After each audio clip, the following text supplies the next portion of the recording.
Vamos iniciar aqui o estudo dos princípios relacionados ao direito coletivo do trabalho. E antes de nós falarmos dos princípios propriamente ditos, é importante nós deixarmos bem clara a diferença, a principal diferença que nós temos do direito individual do trabalho para o direito coletivo do trabalho. É isso aí. O direito do trabalho como um todo, ele possui estes dois segmentos, sendo que o direito individual do trabalho, ele tem como categoria básica, como ensina o ministro Godinho, ele tem como objeto principal a relação de trabalho, a relação de emprego. Legal? Aquele vínculo jurídico que é travado de um lado tendo o empregado, do outro tendo o empregador. Portanto, no direito individual do trabalho está inerente uma desigualdade entre as partes contratantes. Tá legal? Uma desigualdade entre empregado e empregador. Em virtude dessa desigualdade é que nós temos lá o princípio, talvez, basilar do direito individual do trabalho, que é o princípio da proteção, o princípio protetor. A partir dele é que se arvora todo o estudo do direito do trabalho. Legal? Esse desequilíbrio inerente ao direito individual do trabalho, basicamente, ele se deve ao fato de o empregado ele se constituir em um ser individual e o empregador constituir-se em um ser coletivo, como regra geral. Legal? Então, existe aí um desequilíbrio, uma desigualdade jurídica. Tanto é que parte da doutrina vai lá e reconhece o empregado como sendo o polo hipossuficiente, o elo mais fraco daquela relação trabalhista. Agora, amigos, quando nós falamos do direito coletivo do trabalho, nós temos que partir de uma outra premissa. Tá legal? Vejam só, a categoria básica, o grande foco e o principal objeto do direito coletivo do trabalho são as relações que ocorrem ali entre os chamados seres coletivos, os entes coletivos. Ou seja, o direito coletivo do trabalho, ele vai se debruçar sobre as relações entre sindicato e sindicato empregador. Então nós temos vínculos jurídicos nos quais se fazem presentes dois seres coletivos, tanto o sindicato como a empresa, seres coletivos, e a partir daí, amigos, nós temos que no direito coletivo não há aquele desequilíbrio que nós observamos do direito individual do trabalho, tá legal? Em tese, ao menos em tese, no direito coletivo, nós temos ali uma equivalência entre os polos, uma equivalência ali entre sindicatos, entre sindicato e empresa, tá legal? A partir desta noção de equivalência entre as partes, entre os sujeitos do direito coletivo do trabalho, é que nós estudaremos os princípios, tá legal? O estudo dos princípios vai refletir esta premissa básica do direito coletivo do trabalho, que é, ao menos em tese, uma equivalência entre os sujeitos coletivos. Muito bem, amigos, agora nós vamos passar aqui para a tela e nós vamos estudar juntos os princípios mais importantes, aqueles princípios essenciais para fins de prova, quando nós falamos em direito coletivo do trabalho. Tá legal? Vamos ler juntos aqui quais são estes princípios que nós iremos abordar e, na sequência, nós estudaremos individualmente cada um deles. Olhem só. O princípio que nós iniciaremos, pelo qual nós iniciaremos nosso estudo, é o princípio da liberdade associativa e sindical. Na sequência, nós iremos estudar o princípio da autonomia dos sindicatos, que em alguma medida se conecta bastante. Ele é até um corolário, um consectário do princípio anterior da liberdade associativa e sindical. Estudaremos aqui, em segundo lugar, o princípio da autonomia dos sindicatos. Em terceiro lugar, estudaremos o princípio da interveniência sindical na normatização coletiva, tá legal? À luz da doutrina, à luz das regras previstas na Constituição Federal, principalmente. Então, nós já conseguimos perceber, depreender a partir aqui do nome do princípio, qual é o seu significado, tá legal? A necessidade de o sindicato intervir na normatização coletiva. Em quarto lugar, estudaremos o princípio da equivalência entre os contratantes coletivos.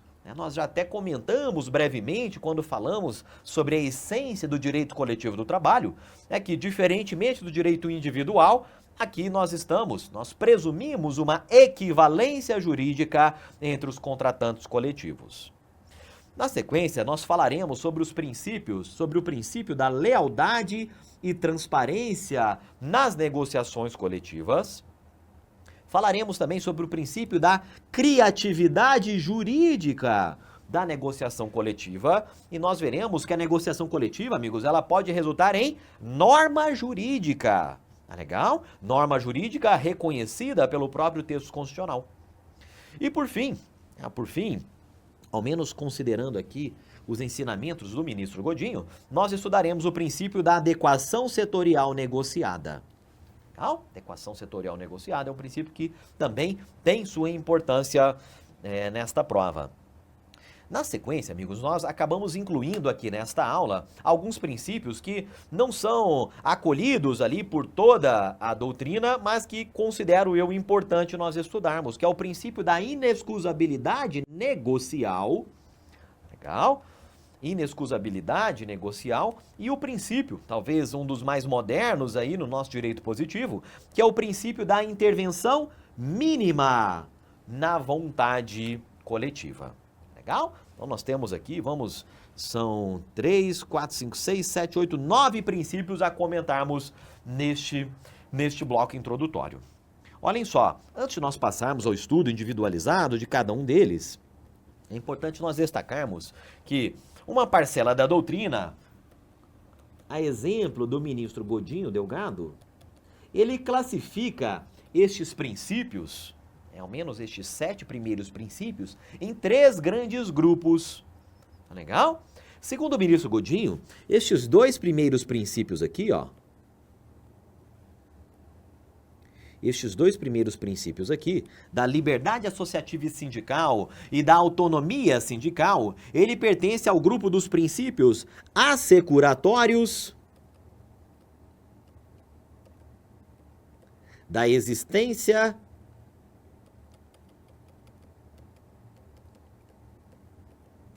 do ser coletivo obreiro.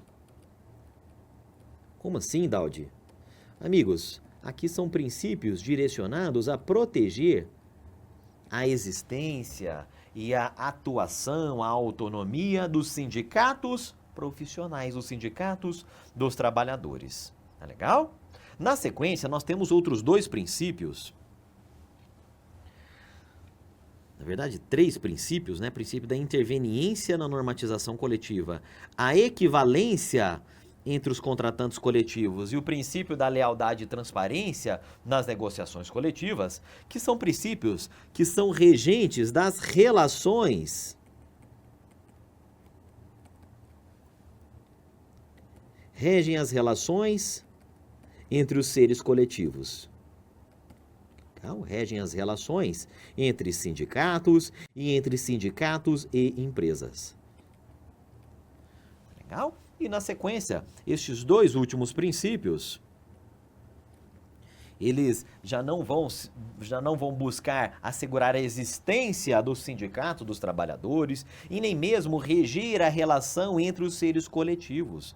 Tá legal? O objetivo destes dois últimos princípios que constam lá da doutrina do ministro Godinho são sim reger as relações entre normas coletivas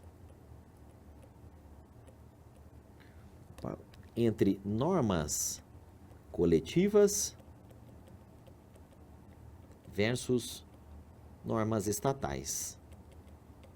Legal? Percebam já o campo de atuação destes princípios mais importantes.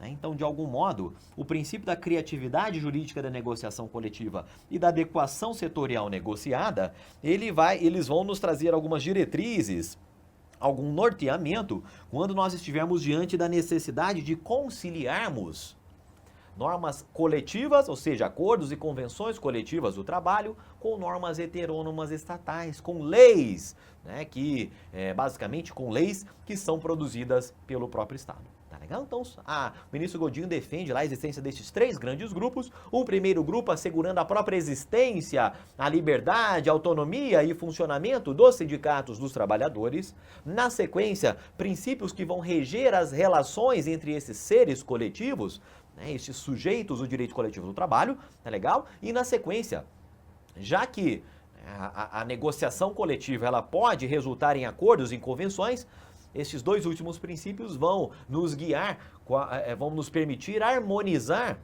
os diplomas produzidos pelos sujeitos do direito coletivo do trabalho com os atos normativos provenientes do poder público.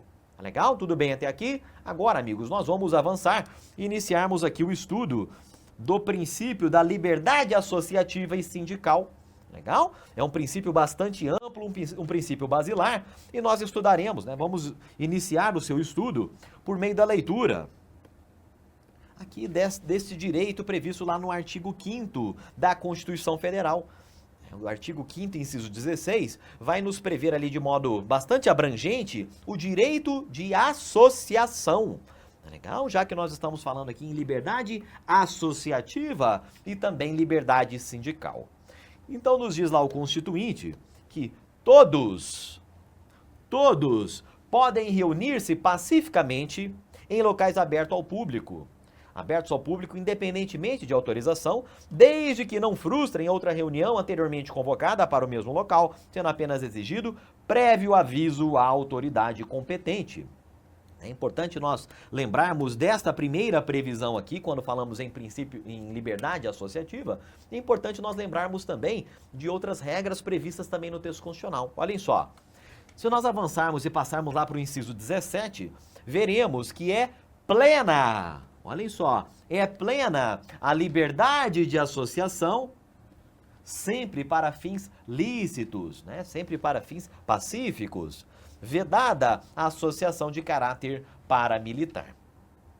Lá no inciso 20, ainda do artigo 5º, né, ainda direito fundamental, o Constituinte nos diz que ninguém poderá ser compelido a associar-se e também ninguém poderá ser compelido a permanecer associado.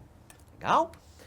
E a partir daqui, principalmente aqui desse inciso 20, nós temos a liberdade tanto de alguém decidir se filiar a uma associação profissional, uma associação sindical, tá legal? Como a liberdade de alguém se desfiliar daquela mesma associação. Então, a partir daqui, a doutrina conclui sobre a necessidade de essa liberdade associativa e sindical permitir aos interessados que se filiem quando eles bem entenderem e que também eles se desfiliem quando assim eles acharem melhor. Legal? E a partir daqui, é importante nós percebermos também uma dimensão positiva e negativa desse princípio da liberdade associativa e sindical. Daldi, eu já entendi, uma dimensão positiva aí, né, no sentido de assegurar a liberdade, né, dizer que é direito de todos ali se associarem. Nós veremos na sequência que é livre a associação sindical, isso tudo é a dimensão positiva. Mas vejam, a partir do momento em que o Constituinte nos diz que ninguém, que eu não posso obrigar uma pessoa a se filiar e que eu não posso obrigar uma pessoa a permanecer filiada, ao contrário, deve haver uma liberdade para ela se associar, se filiar e se desfiliar, nós temos aqui também a dimensão negativa da liberdade associativa e sindical. Tá legal? Tudo bem até aqui? Agora, amigos, já partindo especificamente para falarmos aqui do direito do trabalho, nós vamos lá para o artigo 8º da Constituição Federal, que nos diz claramente que é livre a associação, seja associação profissional, seja associação sindical, observado o seguinte. Então, aqui no caput do artigo 8º, por excelência, nós temos a sede, o fundamento legal, acolhendo aqui o princípio da liberdade associativa e sindical. Lá no inciso 5º, nos diz claramente o Constituinte que ninguém será obrigado a filiar-se ou a manter-se filiado a sindicato, Olhem aquela dimensão negativa que nós comentamos, assim como visto lá no inciso 20 do artigo 5º, aqui no inciso 5º do artigo 8º também há uma previsão de que os empregados ou, enfim, aqueles que pertencem ali a determinada categoria, né, tanto de trabalhadores como de empregadores, eles não estão obrigados a se filiarem a sindicatos e também eles não estão obrigados a permanecerem filiados ali por determinado período. A partir daqui, amigos, é importante nós comentarmos com vocês a respeito das chamadas cláusulas de sindicalização forçada. Olhem só, amigos, nós vamos iniciar aqui por esse segundo quadradinho para nós comentarmos justamente aqui sobre as cláusulas de sindicalização forçada. O que significa isso, pessoal? Imagina que eu tenho ali em determinada região ali, um determinado município, eu tenho lá um sindicato que representa uma determinada categoria de trabalhadores. Eu tenho um sindicato lá dos metalúrgicos, por exemplo, né, que talvez seja o exemplo mais conhecido aí de nós atualmente. Então, o que acontece? Imagine só que o sindicato obrigasse todos os trabalhadores da categoria naquela região a se associarem, a se filiarem ao sindicato. Imagine só, isso seria essa cláusula de sindicalização forçada.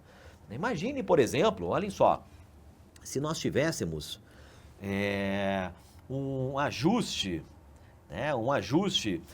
prevendo que o empregador somente contrataria empregados filiados.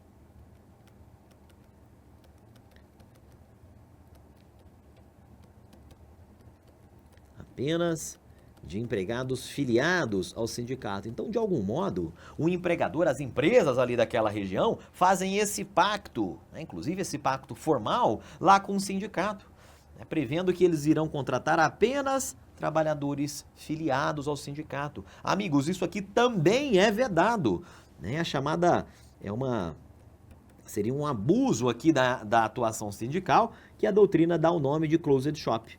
Tá legal? De closed shop, ou seja, o empregador obrigando os empregados a se filiarem como condição para eles serem contratados por aquela empresa. Tá legal? Então, tanto a sindicalização forçada pura, como a sindicalização forçada travestida ali como uma condição para você ser contratado como trabalhador daquela categoria, naquela região. Legal? Isso tudo é vedado, tá legal? Essas chamadas cláusulas de sindicalização forçada, tudo isso tendo como base o inciso 5º, né? Ninguém é obrigado a se filiar a sindicato ou a permanecer filiado, tá legal? Outro exemplo que nós podemos dar aqui em relação a essas cláusulas de sindicalização forçada é a OJ número 20, da seção de dissídios coletivos do TST, OJ número 20 da SDC, legal? É o seguinte... o TST se deparou em algumas situações não com uma sindicalização forçada pura, mas situações em que o empregador avença ali com os sindicatos uma preferência pela contratação dos sindicalizados. Tá legal? Então, esta simples preferência, olha, eu tenho uma vaga e tenho 2 empregados aqui concorrendo a esta vaga. Então, se de algum modo restar comprovado que há um arranjo, há um ajuste formal para dar preferência ao trabalhador sindicalizado, isto também violaria o princípio da liberdade associativa e a liberdade sindical. De algum modo, estaria compelindo os empregados daquela categoria, naquela região, a se filiarem ao sindicato. Tá legal? Então, essas cláusulas de sindicalização forçada, elas são todas vedadas. É importante nós comentarmos aqui também, dentro do princípio da liberdade associativa e sindical, estas dimensões individuais e coletivas da liberdade, legal? Quando a gente pensa em liberdade, né, aqui no direito como um todo, a gente pensa logo em uma liberdade do indivíduo, não é verdade? De fazer algo, enfim, de deixar de fazer algo, se ele bem entender. Mas, aqui no direito coletivo do trabalho, é importante que a gente perceba as duas dimensões. Ambas incidem aqui no princípio da liberdade associativa e sindical, tá legal? Então nós temos uma dimensão individual, né, do próprio indivíduo decidindo se ele se filia ou não, se ele se mantém filiado ou não, tá legal? E uma liberdade coletiva também, a associação e a existência, o funcionamento dos sindicatos. Legal? Então, atualmente, mais modernamente, nós temos também a presença dessa dimensão coletiva do princípio da liberdade associativa e sindical. E para nós encerrarmos, importante nós relembrarmos que decorrem, né, que de algum modo se conectam aqui com esse princípio da liberdade associativa e sindical, as garantias à atuação sindical. Legal? Como assim, Daud? Que garantias são essas de atuação sindical? Nós vamos detalhar mais à frente, mas podemos citar aqui, principalmente, a garantia provisória de emprego do dirigente sindical, legal? Assegurada pelo próprio artigo 8º da Constituição Federal, né? Vocês sabem bem, o dirigente sindical, a partir do registro de sua candidatura, até um ano após o fim do mandato, ele se torna estável no emprego, né? Não podendo ser livremente dispensado. Poderia, isso aqui consta da Constituição Federal, artigo 8º, tá legal? Poderia citar aqui também para vocês outra garantia de atuação sindical que consta da legislação das normas infraconstitucionais, que é a chamada intransferibilidade.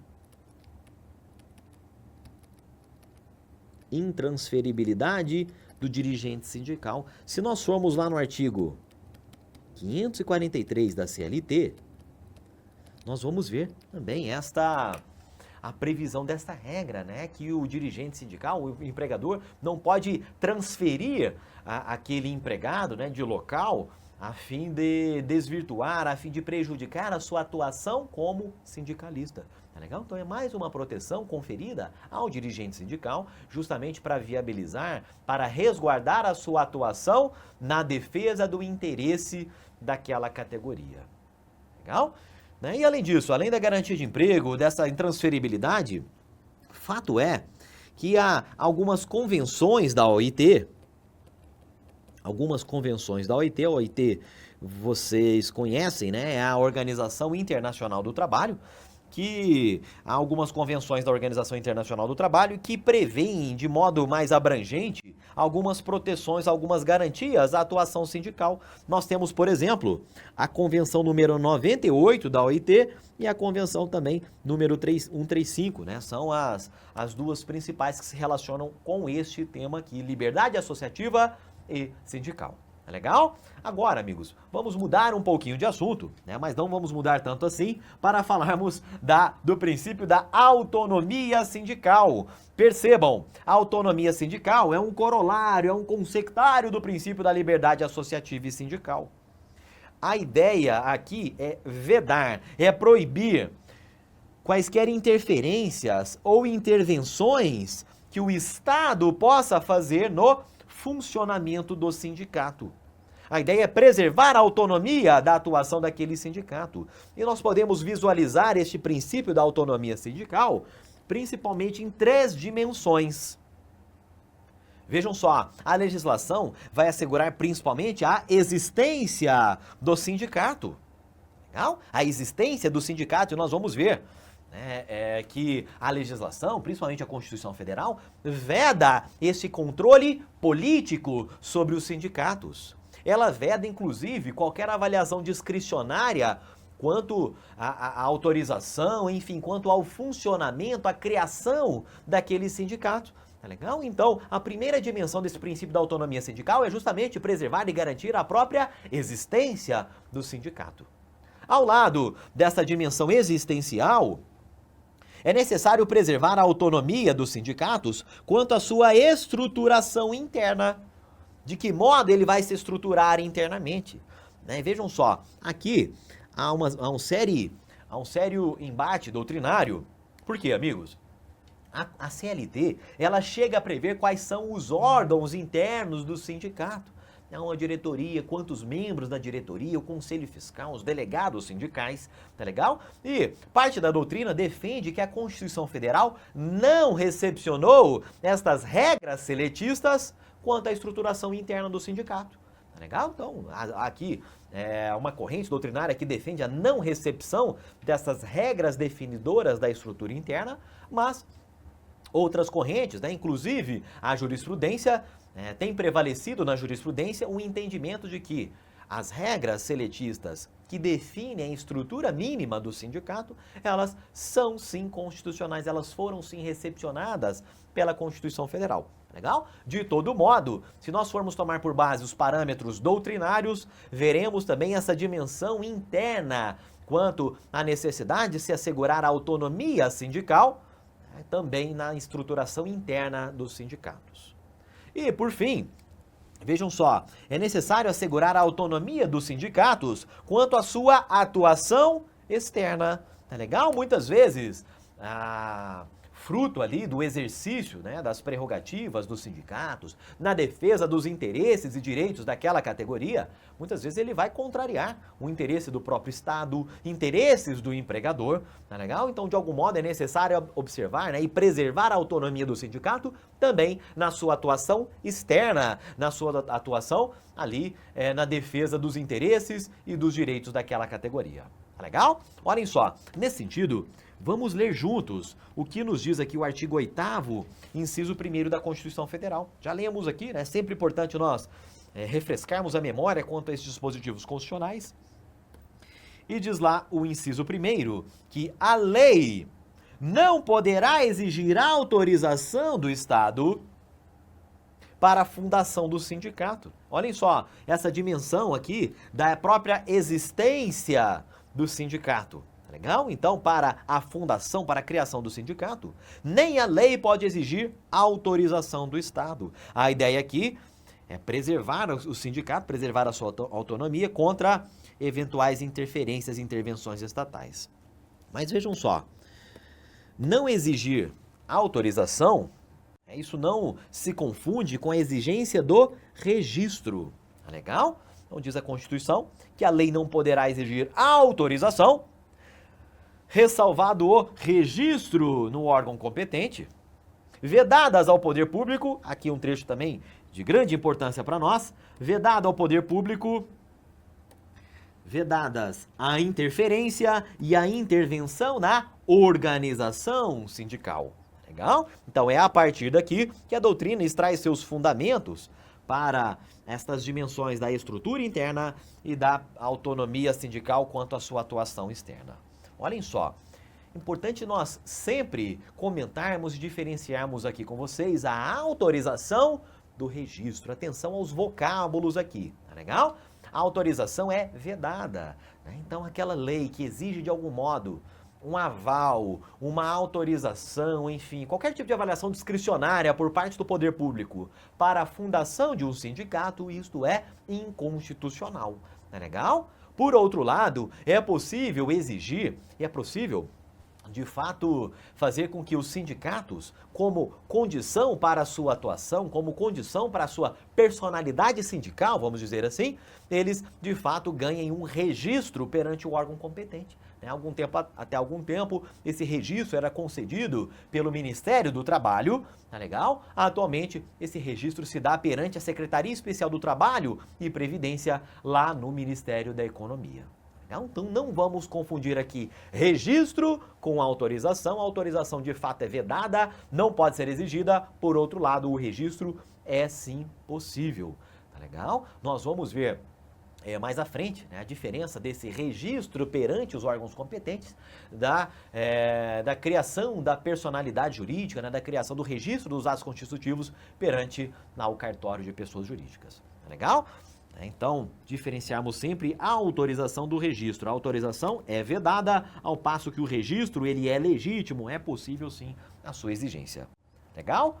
Outro princípio é o da interveniência sindical na normatização coletiva. Olhem só, antes de nós lermos aqui o que vem pela frente, a gente já consegue perceber, né, que a norma coletiva só será criada, só terá lugar quando houver a interveniência do sindicato. Legal? É isso que está nos dizendo aqui o inciso 6º do artigo 8º. Diz lá claramente que é obrigatória a participação de quem? Dos sindicatos nas negociações coletivas de trabalho. Tá legal? É obrigatória a participação dos sindicatos nas negociações coletivas de trabalho. E vejam, fruto dessas negociações coletivas de trabalho, nós poderemos ter a celebração de um acordo coletivo de trabalho ou de uma convenção coletiva de trabalho. não é verdade? Vocês bem sabem que o acordo coletivo de trabalho é aquele arranjo, é aquele ajuste em que nós temos de um lado uma ou mais empresas e do outro lado o sindicato profissional. Bacana? Agora, quando nós estamos diante da convenção coletiva de trabalho, aí, amigos, não tem empresa atuando, não há uma empresa aqui nos polos desta convenção. Nós temos o sindicato patronal de um lado, é isso aí, o sindicato dos empregadores, e do outro lado o sindicato profissional. Legal? Ou seja, eu tenho essas duas modalidades aqui de normas coletivas, acordos e convenções. E vejam, na convenção, de fato, é necessário que eu tenha dois sindicatos. O sindicato profissional, o sindicato obreiro e o sindicato patronal, o sindicato dos empregadores. Agora, no acordo coletivo, eu tenho de um lado o sindicato profissional e do outro uma ou mais empresas, né, que atuam ali, que vão negociar diretamente com o sindicato obreiro. Daldi, então, no caso dos acordos coletivos de trabalho, há um desrespeito a esta interveniência obrigatória na negociação coletiva. Não, amigos, não é por aí. Olhem só, esta participação obrigatória dos sindicatos nas negociações coletivas, percebam, isto se refere aos sindicatos profissionais, aos sindicatos obreiros. Tá legal? Então, este inciso 6º do artigo 8º, que prevê essa participação obrigatória dos sindicatos nas negociações coletivas, isso se refere aos sindicatos dos trabalhadores, ao sindicato profissional, ao sindicato obreiro. Tá legal? Porque é possível a existência ali de uma norma coletiva sem a participação do sindicato patronal, o sindicato dos empregadores, como ocorre lá no acordo coletivo de trabalho. Bacana? Daldi, e o que acontece se então, já que o sindicato dos trabalhadores é de fato obrigatório, o que acontece se um grupo de empregados de determinada empresa vai lá, senta e, enfim, eles criam ali uma série de regras para reger ali aquelas relações de trabalho. Não houve ali a interveniência, a intermediação por parte dos sindicatos dos empregados, mas houve ali um grupo significativo de empregados. Vem cá, isso é considerado uma norma coletiva? Amigos, a resposta é não. Tá legal? Fruto aqui do princípio da interveniência sindical na normatização coletiva, nós temos que estes arranjos, estas regras pactuadas sem a participação do sindicato profissional, como regra geral, isto não constitui, não chega a ser uma norma coletiva. É uma mera cláusula contratual. Legal? Esta é a nossa segunda observação. Um ajuste que vier a ser feito sem a intervenção do sindicato, em regra, é considerado uma mera cláusula contratual que não se confunde com uma norma jurídica, que não se confunde com uma norma jurídica, com uma fonte do direito do trabalho, como ocorre ali, por exemplo, com um acordo e uma convenção coletiva do trabalho. Tá legal? Daldi, você comentou aí que isso ocorre como regra geral. Há situações em que é permitida, sim, a criação ali de ajustes sem a participação dos sindicatos? Amigos, sim, em caráter excepcional, é sim possível que seja dada origem ali a um acordo coletivo sem a presença do sindicato, já que nós temos lá no artigo 616, 617 da CLT, a menção ao princípio da inexcusabilidade negocial. Nós vamos comentar mais à frente. Legal? Então, assim, uma hipótese excepcional em que isso seria possível, mas a grande regra geral é que seja sim necessária a interveniência obrigatória do sindicato para que eu possa falar em norma coletiva, acordo ou convenção. Tá legal? Outro princípio é o da equivalência entre os contratantes coletivos. Olhem só, já até comentamos no início deste bloco sobre a diferença entre o direito individual do trabalho, que tem como categoria básica lá a relação entre empregado e empregador, marcada por uma desigualdade. E aqui, amigos, o direito coletivo. Esta relação entre sindicato obreiro e sindicato patronal, ou entre sindicato obreiro e empresa, aqui nós temos a presunção de que há uma igualdade, uma equivalência entre estes sujeitos, tá legal? Já que ambos seriam seres coletivos. E a partir daqui, a doutrina conclui que, juridicamente, há sim uma equivalência entre os contratantes coletivos. Então, se nós temos lá um acordo coletivo de trabalho entre empresa e sindicato, ou uma convenção coletiva de trabalho entre dois sindicatos, eu vou presumir que há uma equivalência, uma igualdade jurídica entre aquelas partes contratantes. Legal? Agora, existe também uma crítica a este princípio da equivalência entre os contratantes coletivos.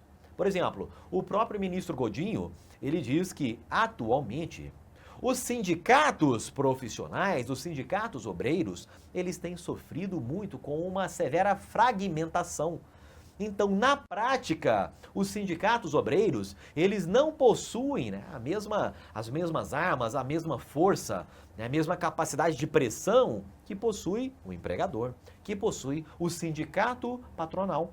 Legal? Então, parte da doutrina acaba reconhecendo um certo enfraquecimento dos sindicatos e principalmente dos sindicatos obreiros,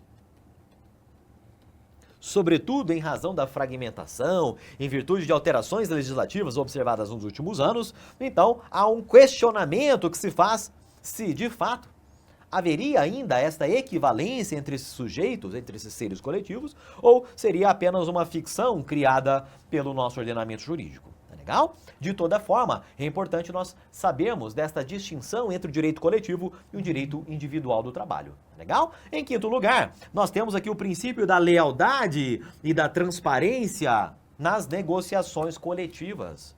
Amigos, nós vamos detalhar mais à frente, mas estas negociações coletivas, elas dão causa, elas dão ensejo a normas jurídicas. Eu não estou falando de meras cláusulas contratuais, eu estou falando de fontes do direito.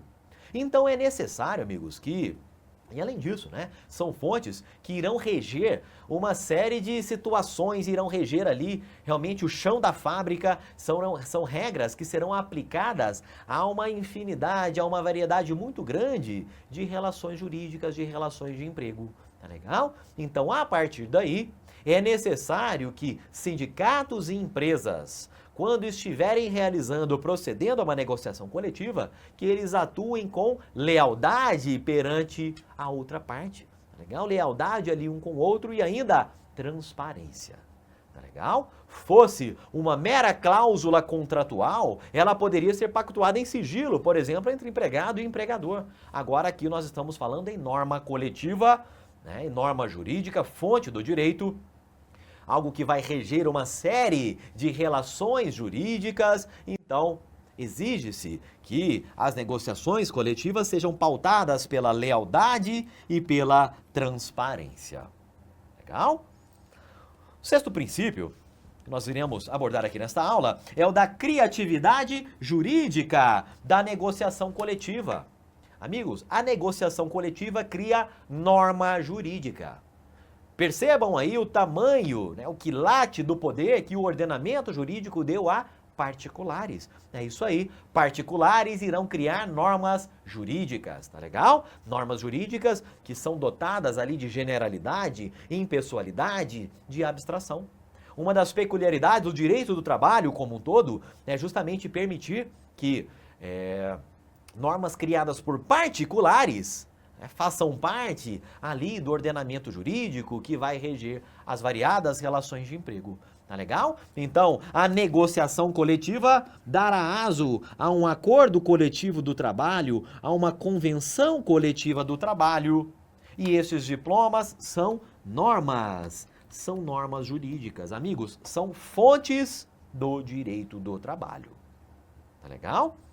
São comandos gerais, impessoais e abstratos. É importante aqui nós aproveitarmos para diferenciar as normas de simples cláusulas contratuais. Tá legal? Quando a gente fala em norma jurídica, amigos, nós estamos falando aqui em componentes de fontes do direito. Fontes jurídicas. Quando nós falamos em cláusulas, por sua vez, estamos falando em simples componentes de contratos, tá legal? Componentes de contratos. Além dessa diferença quanto à natureza, percebam o seguinte: por força, né, de uma série de princípios do direito individual do trabalho, as cláusulas, elas se aderem aos contratos de trabalho e há uma aderência praticamente permanente.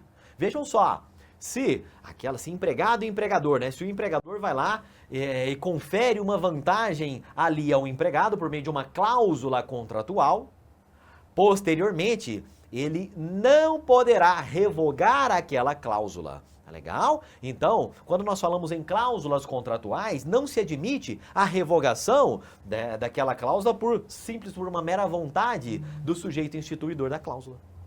Agora, quando nós falamos em normas jurídicas, aí é exatamente o contrário. É possível sim que ocorra a revogação de uma norma jurídica, de modo que a norma ela não adere permanentemente ao contrato de trabalho, diferentemente da cláusula. Tá legal? Então, percebam que a natureza de norma jurídica dos acordos e convenções coletivas e não apenas de meras cláusulas contratuais. Aqui nós estamos falando de acordos e convenções que são fontes formais, inclusive fontes formais autônomas do direito do trabalho. Legal? Claro que esta criação de normas jurídicas não é algo ilimitado. Nós vamos ver aqui alguns dos limites impostos à criação destas normas jurídicas. Sindicatos e empresas não podem dispor sobre todo e qualquer assunto de toda e qualquer maneira. Há alguns limites a serem observados, mas inegavelmente o resultado, o fruto da negociação coletiva será norma jurídica. Tá legal? É importante nós lembrarmos aqui e percebermos, visualizarmos a conexão agora entre o direito coletivo e o direito individual do trabalho. Tá legal? Então o direito coletivo, ele está regendo a atuação dos sindicatos, ele está regendo a produção de acordos e convenções coletivas do trabalho. Tá legal? Estes acordos e convenções são diplomas que contêm uma série de regras que, por sua vez, serão aplicadas aos vínculos empregatícios. E aí nós já passamos lá para o direito individual do trabalho. Tá legal? Então aqui nós temos essa conexão a partir do momento em que acordos e convenções dão origem a normas jurídicas e essas normas são aplicadas lá nos vínculos empregatícios, nós temos aqui, né, o ponto de encontro, vamos dizer assim, entre o direito coletivo e o direito individual do trabalho, né? Ao menos um deles. Vejam só, ainda comentando aqui sobre parcela expressiva da doutrina, é importante nós lembrarmos do princípio da adequação setorial negociada. Amigos, este é um princípio que foi criado pelo próprio ministro Godinho, lá nos idos de 1994, 95, ele publicou um artigo lá em determinado periódico da área jurídica, né? E a ideia do princípio da adequação setorial negociada é justamente impor limites à negociação coletiva. Tá legal? Nós já comentamos lá por ocasião do princípio da criatividade jurídica da negociação coletiva que este poder dado aos particulares de criar normas jurídicas, ele não é ilimitado, ele encontra sim limites. E aqui é uma tentativa, né, de parte da doutrina de trazer, de criar, né, de mencionar alguns limites relacionados à negociação coletiva. Tá legal? Então o ministro Godinho, ele nos diz o seguinte, olha, já que não é ilimitado, já que há limites, o ministro Godinho diz o seguinte, olha só, estas normas autônomas podem prevalecer sobre o padrão geral heterônomo se atendidas qualquer dessas duas condições. Então, olhem só, antes de nós passarmos ao estudo dessas duas condições, é importante nós percebermos o seguinte, em determinada relação jurídica, em determinado vínculo empregatício, né, imagine só, o Carlos está gravando aqui o nosso vídeo. Legal? O Carlos, ele trabalha aqui para o Estratégia Concursos e ele pertence a uma determinada categoria profissional. Tá legal? Naquele vínculo jurídico, naquela relação empregatícia que tem de um lado o Carlos e do outro o Estratégia Concursos, há incidência de uma série de normas, de uma série de regras jurídicas. Tá legal? Vejam só, algumas dessas regras serão provenientes daquelas normas produzidas pelo próprio Estado. Legal? Outras regras incidentes sobre a relação, sobre o vínculo empregatício do Carlos, Essas regras não são oriundas do Estado, elas não são oriundas lá do Congresso Nacional, elas são oriundas de um pacto realizado entre o Estratégia Concursos, o empregador, e o sindicato ao qual pertence o Carlos. Então vejam só, nós temos basicamente dois conjuntos de normas incidentes ao vínculo empregatício do Carlos. Nós temos o que se chama de normas gerais estatais, né, ou normas gerais heterônomas. Por exemplo, a CLT, por exemplo, lá a lei do trabalhador rural, legal? A lei, enfim, a lei de greve. Então são as normas gerais heterônomas, as normas gerais estatais. E há um outro conjunto de normas que também se aplica à relação, ao vínculo empregatício que o Carlos tem com a Estratégia Concursos, que são as normas autônomas. Legal? As normas autônomas setoriais. Então, de um lado, normas gerais heterônomas e do outro lado, normas autônomas setoriais. Daudi, e aí? Pode haver algum tipo de conflito entre estes dois conjuntos de normas? Enfim, qual vai prevalecer na situação em que houver um conflito? E o ministro Godinho tenta nos dar uma luz, busca dar um norte para nos auxiliar a responder estas indagações. Então, olhem só. Ele diz que as normas autônomas, ou seja, acordos e convenções coletivas, podem prevalecer sobre o padrão geral heterônomo, ou seja, aquele outro conjunto de normas que nós estávamos comentando, se as normas autônomas resultarem ali em um padrão superior de direitos ao empregado. Legal? Que é o chamado padrão setorial superior. Então, de algum modo, estas normas autônomas aqui, elas vão dar mais direitos aos trabalhadores do que o padrão geral, né, do que aquelas normas provenientes do próprio Estado. Então, esta é uma das situações em que, né, haveria ali uma situação jurídica superior ao empregado e, claro, em razão dessa superioridade de direitos, estas normas autônomas prevaleceriam sobre o padrão geral heterônomo. Legal? Outra situação, outra circunstância em que haveria sim a prevalência destas normas coletivas, das normas autônomas sobre as heterônomas estatais, são aquelas situações, né, aqueles assuntos em que aquelas regras de acordos e convenções coletivas que dispõem sobre direitos de indisponibilidade relativa. Legal? E aqui o ministro Godinho acaba trazendo uma diferenciação entre as normas de indisponibilidade relativa com normas de indisponibilidade absoluta.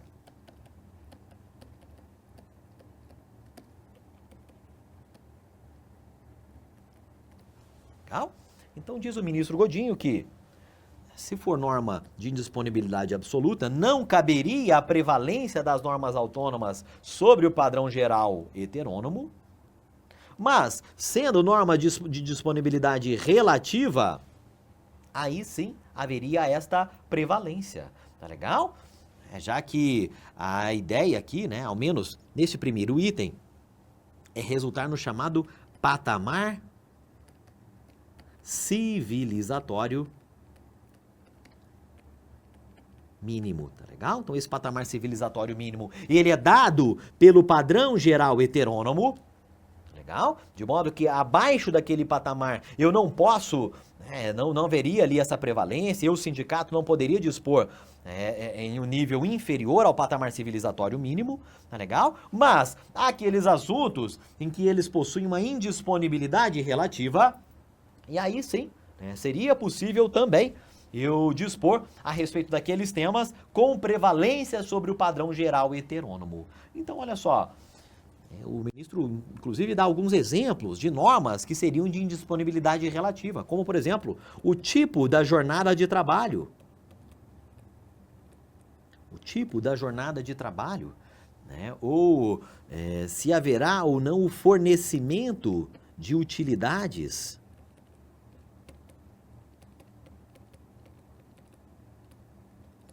Tudo isso haveria aqui uma certa discricionariedade, haveria uma certa disponibilidade para os sujeitos coletivos disporem e regulamentarem alguns desses aspectos. Por outro lado, imagine só o tema anotação na CTPS. É tema de indisponibilidade absoluta. Pagamento do salário mínimo. Ora, indisponibilidade absoluta. Ninguém pode receber um valor inferior ao salário mínimo, né? Claro, se prestar ali aquela jornada constitucional, tá legal? Então, haveria, segundo esse princípio da adequação setorial negociada, poderia haver uma prevalência das normas autônomas negociadas coletivamente sobre o padrão geral heterônomo se atendidas qualquer dessas duas condições. Legal? Ou seja, se a normatização coletiva, a normatização autônoma for superior em termos de direitos ao padrão geral heterônomo, ou ainda, se for disposto ali sobre alguma norma de indisponibilidade meramente relativa. Fato é, amigos, que esse princípio, né, ele já é mais antigo e ele sofreu severas mitigações, severos enfraquecimentos diante do que constou da reforma trabalhista. Tá legal? Vejam só, a reforma trabalhista lá da Lei 13.467 acabou por inserir na CLT os artigos 611-A e o artigo 611-B. Legal? O artigo 611-A vai nos trazer uma lista exemplificativa de temas nos quais a negociação coletiva irá prevalecer sobre o padrão geral heterônomo. Tá legal? São assuntos em que o negociado prevalece sobre o legislado. Reparem, se nós formos tomar por base a literalidade do texto seletista, esta prevalência do negociado sobre o legislado, naqueles exemplos mencionados no artigo 611-A, ela ocorreria inclusive para prejudicar o trabalhador. Legal? Então, né, isso tomando por base a literalidade do que consta da CLT. Esta prevalência automática em relação àqueles assuntos que constam do 611-A, isso tem sido bastante criticado pela doutrina, né, mas é importante nós lembrarmos deste apequenamento que sofreu o princípio da adequação setorial negociada a partir da reforma trabalhista. Legal? Artigo 611-A, temas nos quais o negociado prevalece, né, uma lista exemplificativa, e aqui no 611-B há uma previsão de temas nos quais o negociado não prevalece.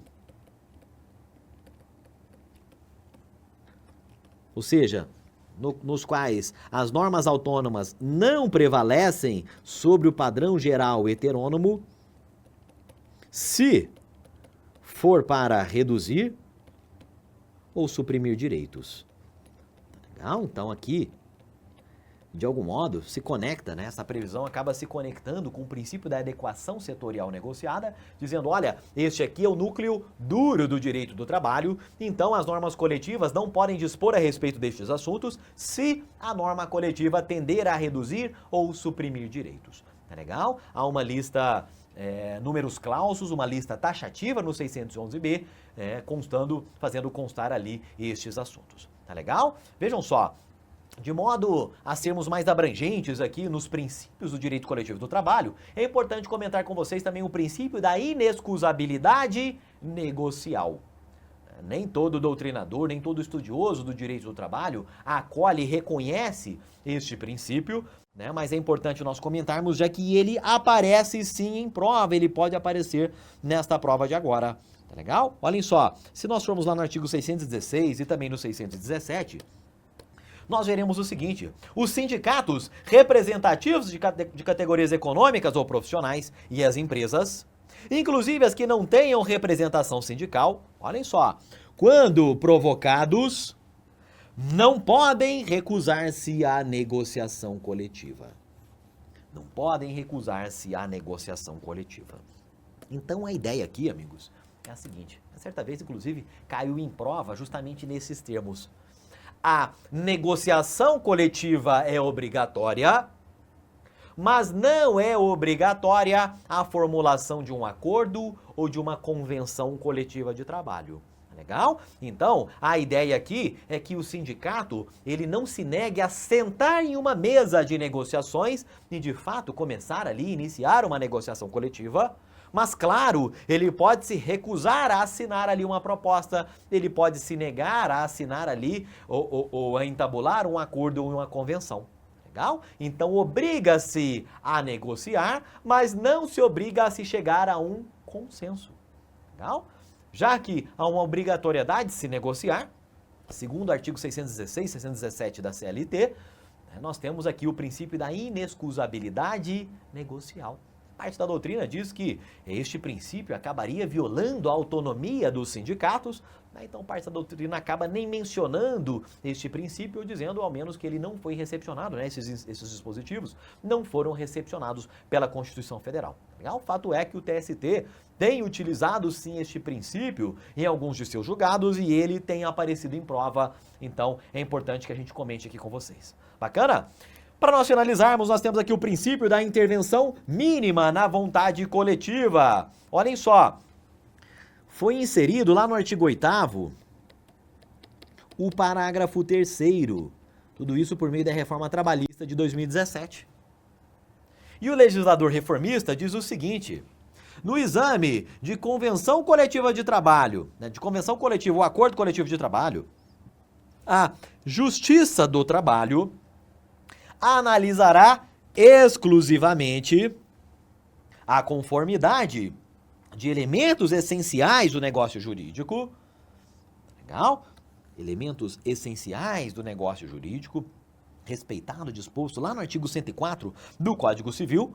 O artigo 104 prevê as condições para validade dos negócios jurídicos. Por exemplo, ele prevê lá que um negócio jurídico será válido se for celebrado por um agente capaz, se o objeto do negócio jurídico for lícito, possível, determinado ou determinável e se for obedecida uma forma prescrita ou ao menos não proibida em lei. Então prevê lá 3 elementos de validade dos negócios jurídicos.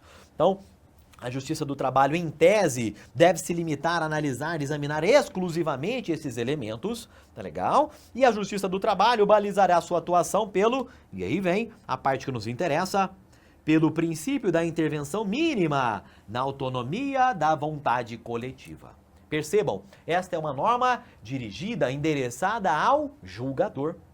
Legal? Uma norma endereçada ao julgador, de modo a limitar a sua atuação. A Justiça do Trabalho não deveria, em tese, adentrar no exame do mérito dos acordos e convenções coletivas do trabalho, de modo a saber se aqueles acordos e convenções resultaram em um patamar superior de direitos aos empregados, se eles resultaram, se de fato ali há benefícios reais, benefícios materiais aos trabalhadores, já que a Justiça do Trabalho deve se ater, deve se limitar a fazer um exame formal daqueles negócios jurídicos, né, daqueles acordos e convenções coletivas, respeitando-se a autonomia dos sujeitos, dos seres coletivos aqui do direito coletivo do trabalho. Tá legal? A autonomia da vontade coletiva deveria ser preservada e a Justiça do Trabalho deveria intervir minimamente no resultado, né, nessa pactuação coletiva que houver sido celebrada. Legal? Com isso nós encerramos aqui este trecho a respeito esta rápida revisão a respeito dos princípios do direito coletivo do trabalho.